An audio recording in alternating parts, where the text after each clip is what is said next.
This is the story of two tomato plants.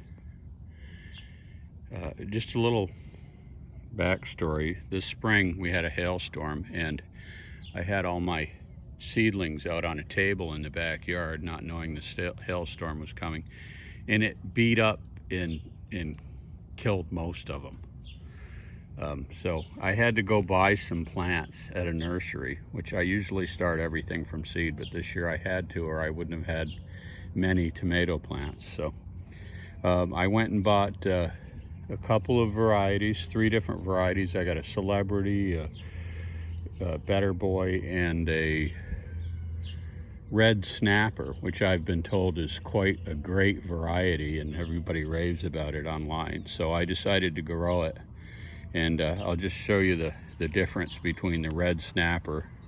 That's this plant right here. Got a nice tomato on it. A nice tomato. I just cut a whole bunch of branches off it because this thing is just a huge bunch of leaves with no tomatoes, and it just keeps dropping blossoms. And just to show you an example of, it's not the culture that it's in, because this plant right here, right next door to it, is one that survived the hailstorms that I grew from seed. It's a hybrid called BHN 602. And just look at the masses of tomatoes on this plant. Nice big tomatoes.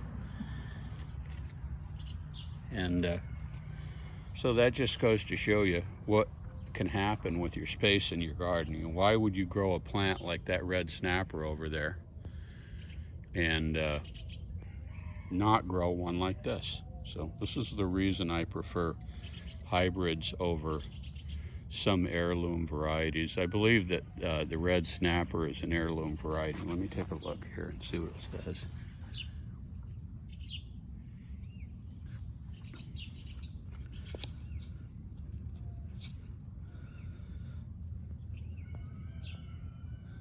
Sets early and continues to produce over a long period.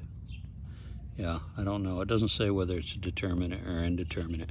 But you know what's going to happen is I'm going to make fried green tomatoes with this tomato right here and stop wasting space in my garden with a plant that's not producing anything.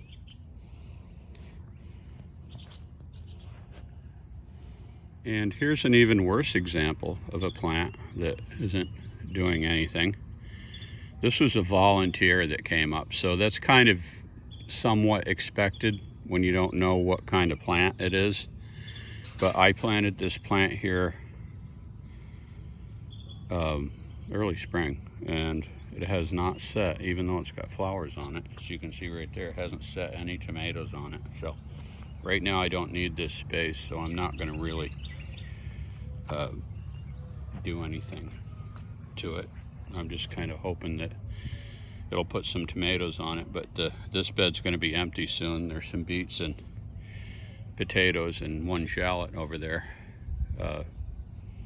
in it, but these potatoes are due to be picked any time now. They could be picked now, but I'm letting, hopefully they're sizing up a little bit while I'm waiting. It still has some nice green foliage on it, at least right here. So the snails got to these pretty bad, if you're wondering why they're all look like they got shotgunned. But anyway, those are russet potatoes, and we're just waiting on those and a few beets. And then this bed is actually, probably today, I'm going to plant some sweet potato sprouts in it. Anyway, yeah, don't waste your space in your garden with plants that don't produce anything.